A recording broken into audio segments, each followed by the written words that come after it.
afternoon and welcome to Metallophobia YouTube channel. তো আমার আগের ভিডিওতে আমি তোমাদের সঙ্গে ডিসকাস করেছিলাম কিভাবে টাইপস অফ ব্রোঞ্জ, তার প্রপার্টিজ এবং তার ইউজ সম্বন্ধে আলোচনা করেছিলাম। তো এই ভিডিওর মাধ্যমে তোমাদেরকে যে জিনিসটা পড়াতে চলেছি সেটা প্রথমে আপাতত তোমাদের অ্যাডভান্টেজ ডিসঅ্যাডভান্টেজ অফ ব্রোঞ্জ নিয়ে তোমাদের সাথে একটু ডিসকাস করব।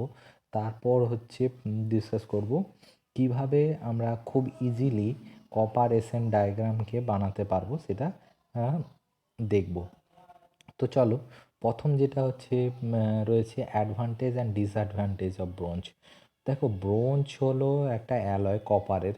দেখো, প্রথমেই যেটা রয়েছে advantage, bronze is an alloy consisting mainly of copper but the addition of other metals usually tin produced an alloy much harder than plain copper bronze plain copper. তো দেখো, প্লেন কপার নর্মালি আমরা অনেক পারপাসে use করে থাকি, কিন্তু normal কপারের যে স্ট্রেংথ বা যেসব প্রপার্টিসগুলো থাকা দরকার সেগুলো পাই না।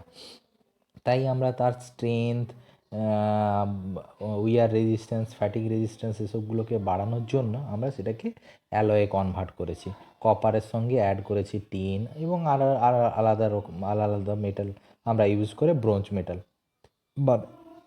তো ব্রোঞ্জ মেটাল আমাদেরকে বেটার ফ্যাটিক রেজিস্ট্যান্স দেয়।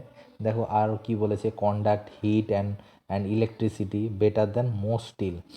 ম্যাক্সিমাম স্টিলের থেকে হচ্ছে হিট কন্ডাকশান এবং ইলেকট্রিসিটির দিক থেকে এটা বেটার। সেকেন্ড যেটা পয়েন্ট দিয়েছে, দেখো করোশন রেজিস্ট্যান্স। দেখো এটা হচ্ছে যে সমস্ত ব্রোঞ্জ মেটেরিয়াল আমরা ইউজ করি, ফসফরাস ব্রোঞ্জ, সিলিকন ব্রোঞ্জ, সেসব ব্রোঞ্জগুলোতে একটা প্রোটেক্টিভ সারফেস ফিল্ম ক্রিয়েট হয়, যার ফলে most of the copper alloy resist many corrosive environment. যে কোনো কোরোসিভ যত এনভায়রনমেন্ট রয়েছে যার ফলে করোশনগুলো হয়ে থাকে সেসবগুলো থেকে সুবিধে মানে হেল্প করে, প্রোটেক্ট করে মেটেরিয়ালকে। তৃতীয় নাম্বার বলেছে withstand high temperature. High temperature ধরে রাখতে পারে। দেখো বেরিলিয়াম ব্রোঞ্জ আমরা ইউজ করে থাকি, সে বেরিলিয়াম ব্রোঞ্জ ম্যাক্সিমাম হচ্ছে আমরা হাই টেম্পারেচার দিয়ে করতে পারি, যেহেতু ওর মধ্যে বেরিলিয়াম, কোবাল্ট এসবগুলো ইউজ হয়। চতুর্থ নাম্বার দেখো friction and wear. Copper alloy wear will against steel and are used in the numerous bearing and gearing component. যে কোনো গিয়ার কম্পোনেন্ট অ্যান্ড এর কম্পোনেন্টের মধ্যে আমরা কি করি, উইয়ার রেজিস্ট্যান্সটা যার বেটার হয় সেসব মেটেরিয়ালগুলোকে আমরা বেস মেটেরিয়াল হিসেবে কাজে লাগাই। তারপরে দেখো good machinability. In general copper alloy easy to machine compare to steel. স্টিলের থেকে আমরা কপারের যত অ্যালয় রয়েছে, ব্রোঞ্জ, ব্রাস, এগুলোর হচ্ছে মেশিনেবিলিটিটা সাধারণত কপারের থেকে এবং স্টিলের থেকে বেশি হয়। ওয়েল্ডেবিলিটি ভালো হয়, ইজিলি আমরা সেটাকে ওয়েল্ড করতে পারি। Brazing and soldering. All grade of copper alloy can be braze and solder. যে কোনো কপার অ্যালয়কে আমরা ব্রেজিং করতে পারি বা সোল্ডারিং করতে পারি। যেটা ডিসঅ্যাডভান্টেজ রয়েছে, ডিসঅ্যাডভান্টেজগুলো কী কী না, এগুলো উইকার হয় এবং এক্সপেন্সিভ দ্যান স্টিল। সব থেকে যেটা মনে রাখবে, স্টিলের থেকে আমরা ব্রাশ বা ব্রোঞ্জ এসবগুলো খুবই এক্সপেন্সিভ হয়। তো তারপরে আমরা আসছি কি অ্যাপ্লিকেশান। ব্রোঞ্জ কী কী অ্যাপ্লিকেশান আমরা ইউজ করতে পারি। ব্রোঞ্জ সাধারণত আমরা সুইটেবল যেসব ইউজ করতে পারি, বোট অ্যান্ড শিপের ক্ষেত্রে আমরা ইউজ করতে পারি। টাফনেস অ্যান্ড রেজিস্ট্যান্স, যেখানে হচ্ছে টাফনেস দরকার হয় সেক্ষেত্রে আমরা ইউজ করতে পারি। রেজিস্ট্যান্স অর টু সি ওয়াটারের ক্ষেত্রে আমরা ইউজ করতে পারি। আর কি ক্ষেত্রে ইউজ করতে পারি, bronze part are tough and typically used, মানে ব্রোঞ্জগুলোর টাফনেস সবথেকে বেস্ট, যেই পজিশানে আমাদের টাফনেস দরকার হয় সেই পজিশানে আমরা ইউজ করতে পারি ব্রোঞ্জ মেটেরিয়ালটাকে। যেমন ক্লিপ, ইলেকট্রিক্যাল কানেক্টর, স্প্রিং, এসব ক্ষেত্রে আমরা ইউজ করতে পারি। এছাড়াও কি করতে পারি, ব্রিংটাকে শিপের প্রোপেলার, সাবমার্জ বিয়ারিং, কারণ কি এগুলো করোশন রেজিস্ট্যান্স খুব বেশি, তাই এসবগুলোতে ইউজ করতে পারি। অ্যালুমিনিয়াম ব্রোঞ্জকে আমরা ইউজ করতে পারি কাস্ট ব্রোঞ্জ, ব্রোঞ্জের ক্ষেত্রে ফসফরাস ব্রোঞ্জকে আমরা ইউজ করতে পারি গিটার অ্যান্ড পিয়ানোর স্ট্রিং মেটেরিয়ালের ক্ষেত্রে, মানে যে ওয়্যারটা আমরা ইউজ করে থাকি সেই সব মেটেরিয়ালের ক্ষেত্রে আমরা ফসফরাস ব্রোঞ্জটাকে ইউজ করে থাকি। তো তাহলে তোমরা বুঝতে পেরেছো অ্যাপ্লিকেশন, ব্রোঞ্জের অ্যাপ্লিকেশান এবং ব্রোঞ্জের অ্যাডভান্টেজ ডিসঅ্যাডভান্টেজ এগুলো নিশ্চয়ই বুঝতে পেরেছো। তো এর পরে যেটা তোমাদেরকে আমি ডিসকাস করব সেটা হচ্ছে ব্রোঞ্জের কপার এসেন ডায়াগ্রাম, যেটা হচ্ছে সব থেকে ভাইটাল ডায়াগ্রাম। তো চলো যাওয়া যাক। দেখো কপার এসেন ডায়াগ্রামে আমি দেখো এক্স অক্ষ বরাবর নিয়েছি ওয়েট পার্সেন্ট অফ এসেন, আর ওয়াই অক্ষ বরাবর আমি নিয়েছি টেম্পারেচার। এক্স অক্ষ বরাবর দেখো আমার এখানে কপার রয়েছে, কপার 100% কপার রয়েছে। SN weight percent of SN add করছি আমি। তো তাহলে হচ্ছে কি এসএনের দেখো মেল্টিং পয়েন্ট 232, আর দেখো কপারের মেল্টিং পয়েন্ট কত রয়েছে 1084। কপারের মেল্টিং পয়েন্ট কত? কপারের মেল্টিং পয়েন্ট 1084 ডিগ্রি। তো এই ডায়াগ্রামটাকে করতে গেলে যে কয়েকটা জিনিস হচ্ছে তোমাদেরকে মনে রাখতে হবে, সেটা হচ্ছে এই কয়েকটা টেম্পারেচার তোমাদেরকে মনে রাখতে হবে। এই কয়েকটা টেম্পারেচার কী কী টেম্পারেচার? এই ডায়াগ্রামে মূলত যেটি দেখা যায় সেটা হচ্ছে ইউটেক্টয়েড রিয়াকশান। 4টে ইউটেক্টয়েড রিয়াকশান দেখা যায়। একটা হচ্ছে দেখো 24 ওয়েট পার্সেন্টে দেখা যায়, আর একটা 35 ওয়েট পার্সেন্টে দেখতে পাওয়া যায়, 35 ওয়েট পার্সেন্টে, আর একটা 28 ওয়েট পার্সেন্ট, আর একটা 32 ওয়েট পার্সেন্ট। মানে এত ওয়েট পার্সেন্ট জিঙ্কে। প্রথম যেটা দেখা যায় দেখো 586 ডিগ্রি টেম্পারেচারে আমরা দেখতে পাই। তাহলে সেই কারণে আমরা দেখো এই যে ওয়েট পার্সেন্ট অনুযায়ী 24 ওয়েট পার্সেন্ট মানে কি 25 এটা, ঠিক তার 24 এখানে, সেই বরাবর আমি একটা 586তে একটা ছোট্ট একটা লাইন টেনেছি দেখো। ঠিক তেমনি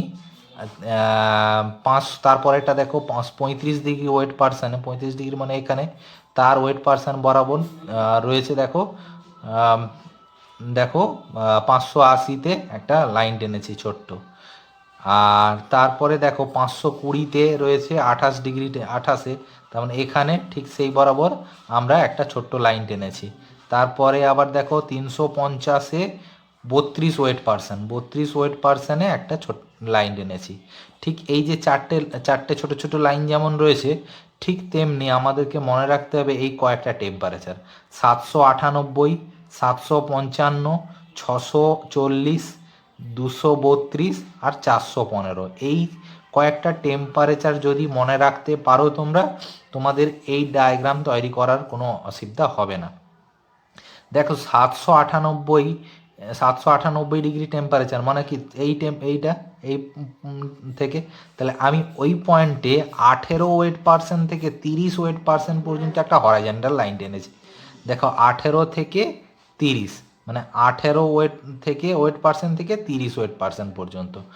তারপরে দেখো ঠিক তেমনি 755 বরাবর, 755তে দেখো 25 থেকে 32 পর্যন্ত একটা লাইন টেনেছি, 25 থেকে 32 পর্যন্ত একটা লাইন টেনেছি, 32 পর্যন্ত একটা লাইন টেনেছি। তারপরে দেখো 640-এ 40 থেকে মানে 640-এ দেখো 640 টেম্পারেচার বরাবর 40 থেকে 60 বা 62 পর্যন্ত একটা লাইন টেনেছি। এরপরে দেখো 232-এ যেটা 60 থেকে 100 মানে 232-এ 60 থেকে 100 পর্যন্ত, আর 415-তে 415-তে দেখো 40 থেকে 90 বা 92 পর্যন্ত একটা লাইন টেনেছি হরাইজন্টাল। তাহলে হচ্ছে এই লাইনগুলো যখন থাকবে তাহলে কটা লাইন থাকবে?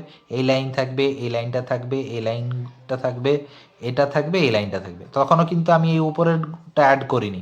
তো এরপর এই আমরা 1084 থেকে দেখো একটা লাইন টেনেছি, প্রথমটা অ্যাড করেছি এখানে, সেকেন্ডটা অ্যাড করেছি এই পজিশানে। দেখো এখান থেকে লাস্টগুলো সব এন্ড করে দিয়েছি, আশা করছি এতটা পর্যন্ত তোমরা বুঝতে পেরেছো। এরপর ভালো করে লক্ষ্য করবে, এরপর আমাকে যেটা করতে হবে সেটা হচ্ছে আমাদের এই যে লাইনটাকে টানতে হবে এইভাবে টেনে ঠিক 300 কাছাকাছি এসে মিট করিয়ে দিতে হবে। ঠিক এই রকম বরাবর মিট করিয়ে দিতে হবে। দেখো ঠিক 300 বা 300-র নিচে বরাবর ঠিক একটা লাইন মিট করবে। তো এই লাইনটা মিট করার পর তারপর তোমাদেরকে যেটা করতে হবে সেইটা এরপর থেকে শুরু হলো ভাইটেল। তো দেখো এর যে মিডিল পয়েন্ট, ঠিক এই পয়েন্টের এই মিডিল পয়েন্ট যেটা দেখছো এখান থেকে আমার এটা স্টার্ট হবে। দেখো এইখানে এই যে পয়েন্ট, তো এই পয়েন্টে থেকে একটা ত্রিভুজের মতন দেখো আঁকা হবে, এই পয়েন্টে আসবে। ঠিক এই পয়েন্টটা থেকে এই পয়েন্টটা দেখতে পাচ্ছ কি পয়েন্ট, এই পয়েন্টটা থেকে এই পয়েন্টে টানলাম। এখান থেকে দেখো আমরা যেটা এই যে লাইনটা টেনেছিলাম 586-তে 24 ওয়েট পয়েন্ট, যে পয়েন্টটা সেই পয়েন্টটাকে আমরা একটা লাইনে কানেক্ট করলাম। তো লাইনে কানেক্ট করার পর এই পাশ থেকে কি করব, এইভাবে জয়েন করে দেব। তাহলে এইভাবে জয়েন করে দিলে দেখো একটা পোর্শন হয়ে গেল। একটা পোর্শন যখনই হবে তখন এটার সঙ্গে কি করবে, অ্যাড করে দিবে টোটালটাকে। আশা করছি বুঝতে পেরেছ। এরপর এর যে মিডিল পোর্শন, এই যে লাইনটা দেখছো, এই লাইনটা যেটা টেনেছিলে, এটা কত টেম্পারেচারের লাইনটা টেনেছিলে? লাইনটা টেনেছিলে 755তে যে লাইনটা টেনেছিলে 25 থেকে 32-এর, তার মিডিল পজিশনে একটা পয়েন্ট নাও। মিডিল পজিশনে পয়েন্ট নিলে ওই পয়েন্ট থেকে কি করলে, এই পয়েন্ট থেকে কি করবে, এই যেটা তুমি এবার এই জাস্ট এই পয়েন্ট থেকে কি করবে, এই যে আমার এই পয়েন্ট পর্যন্ত আমি এমনভাবে একটা ত্রিভুজের মতন আঁকবো, ত্রিভুজ বা আয়তকার এমনভাবে আঁকবো যেটা ডায়াগ্রাম হবে ঠিক এই রকম।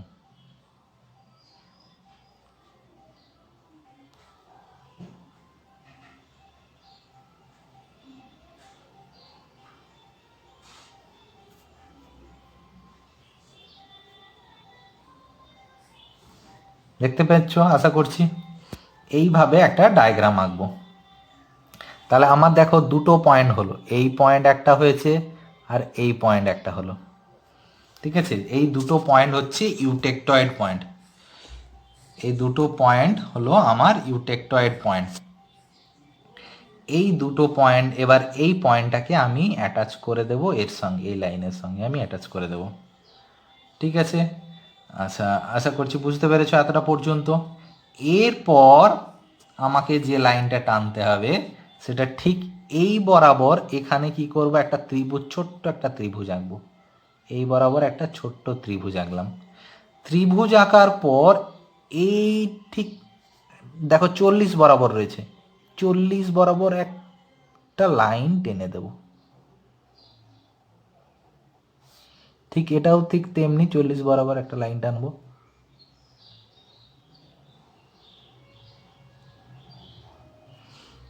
দেখো 40 বরাবর একটা লাইন টেনে দিলাম। কোথায় ত্রিভুজ আঁকলাম, ঠিক এর ওপরটা একটা ছোট্ট একটা ত্রিভুজ আছে।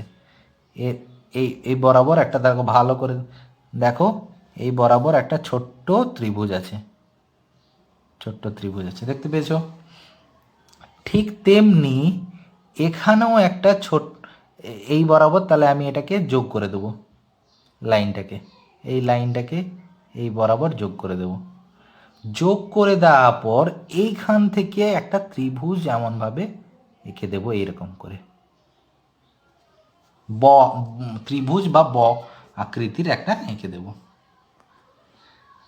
বুঝতে পারা গেল?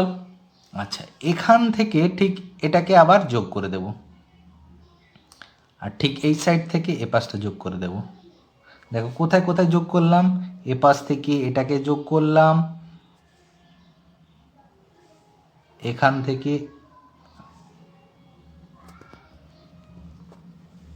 দেখো এখান থেকে এটাকে যোগ করলাম, এখান থেকে এটাকে যোগ করলাম। এরপর আমরা কি করব, ঠিক এই বরাবর একটা লাইন টেনে নেব, এইরকম করে।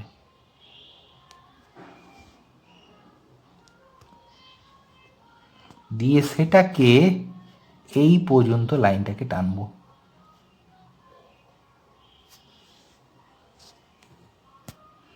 লাইনটা টানলাম, এরপর এইগুলোকে সবগুলোকে অ্যাড করে দেব।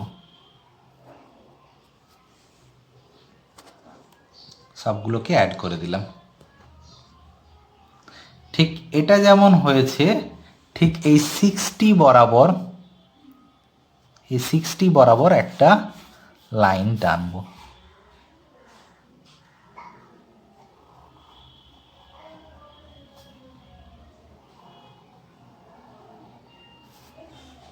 বরাবর একটা লাইন টানবো।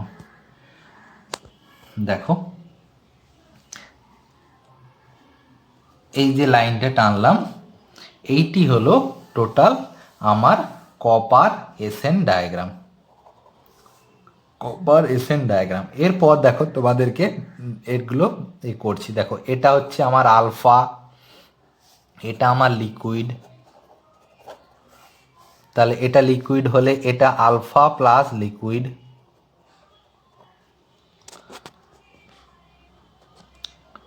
তাহলে এটা যদি আমার এসএন হয়,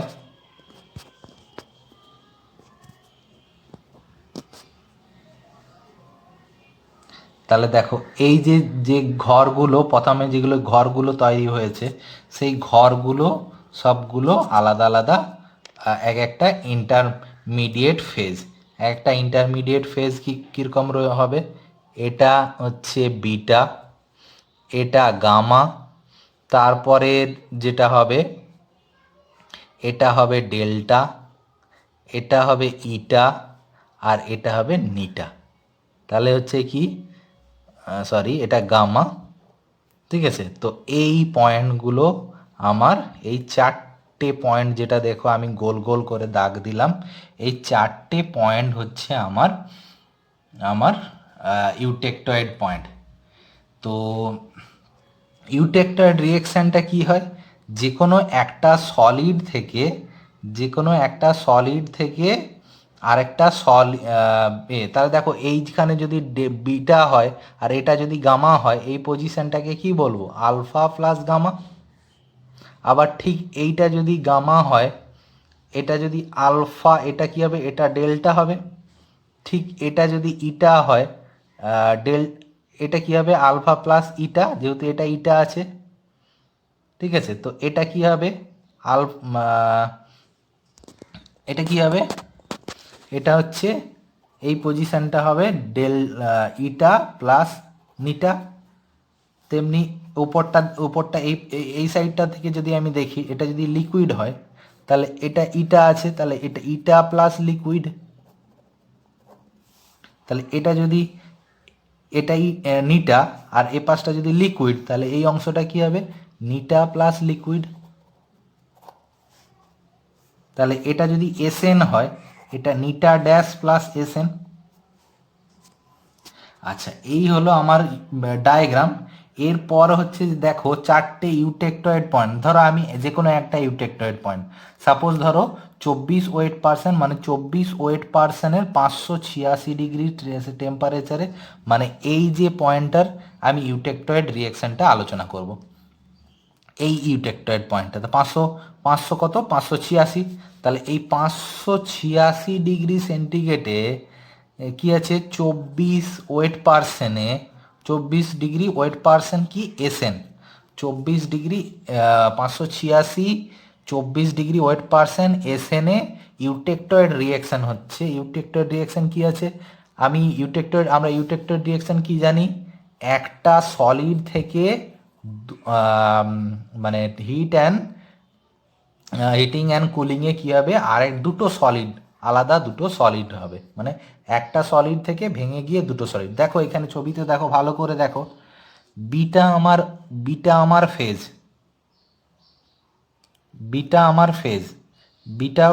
থেকে আমার দেখো নতুন দুটো সলিড তৈরি হয়েছে, আলফা প্লাস গামা। তাহলে 586-তে বিটা থেকে কি হবে আলফা প্লাস গামা। ঠিক তেমনি বিটা থেকে আলফা প্লাস গামা, এটা কত হলো 586 ডিগ্রি সেন্টিগ্রেডে। ঠিক তেমনি তারপর ধরো আমরা 586-র পরে আমরা সাপোজ ধরলাম 520 ডিগ্রি। 520 ডিগ্রিতে দেখো 28, মানে এই পয়েন্টটা 520 ডিগ্রিতে দেখো গামা, দেখো এখানে গামা আছে 520 ডিগ্রিতে, গামা ট্রান্সফার হয়ে আলফা অ্যান্ড ডেল্টা। আশা করছি বুঝতে পেরেছো।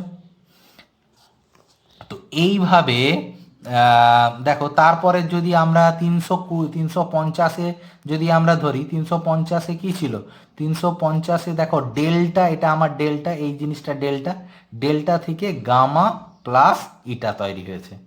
তো এইভাবে চারটে যে গোল গোল চারটে পয়েন্ট দেখতে পাচ্ছ, এই গোল গোল চারটে পয়েন্ট এবং এই যে চারটে টেম্পারেচার দেখছো 586, 580, 520, 350, এইগুলোতে আমার ইউটেকটয়েড রিয়েকশন দেখা যায়। যেমন আমরা কপার আর এর ডায়াগ্রামে, কপার আর জিঙ্ক ডায়াগ্রামে যেটা আমরা দেখেছিলাম ইউটেকটয়েড অ্যান্ড পেরিটেকটিক রিয়েকশন। পেরিটেকটিক রিয়েকশন করতে গেলে আমাদের কি দরকার, একটা লিকুইড প্লাস সলিড, লিকুইড থেকে একটা সলিড রিয়েকশন যদি দেখো, তাহলে আমরা পেরিটেকটিক রিয়েকশনেও দেখো আমরা একটা জায়গায় পেরিটেকটিক রিয়েকশন দেখতে পাবো। পেরিটেকটিক রিয়েকশন কি দেখতে পাবো, দেখো এই পয়েন্টে আমার পেরিটেকটিক রিয়েকশন হচ্ছে। পেরিটেকটিক রিয়েকশন কি, দেখো আলফা প্লাস লিকুইড থেকে ট্রান্সফার হচ্ছে কি বিটাতে, আলফা প্লাস লিকুইড থেকে ট্রান্সফার হচ্ছে বিটাতে। দেখো this is the peritectic reaction. এই যে মানে copper SN and copper zinc, এই ডায়াগ্রামগুলোতে দুটো রিয়েকশন দেখা যায়, পেরিটেকটিক অ্যান্ড ইউটেকটয়েড।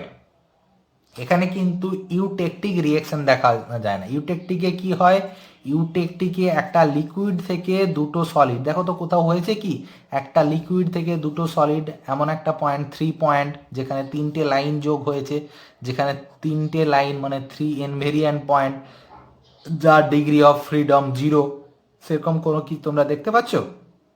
আশা করি না। ওকে, আশা করছি তোমরা বুঝতে পেরেছো। তাহলে এই ডায়াগ্রামে দুটো জিনিস, peritectic and peritectoid reaction, peritectic and eutectoid reaction. তো ইউটেকটয়েড রিয়েকশন যেটা হয়, এই চারটে ইউটেকটয়েড রিয়েকশনই আমরা সব থেকে বেশি দেখতে পাই। Okay, thank you for watching this video.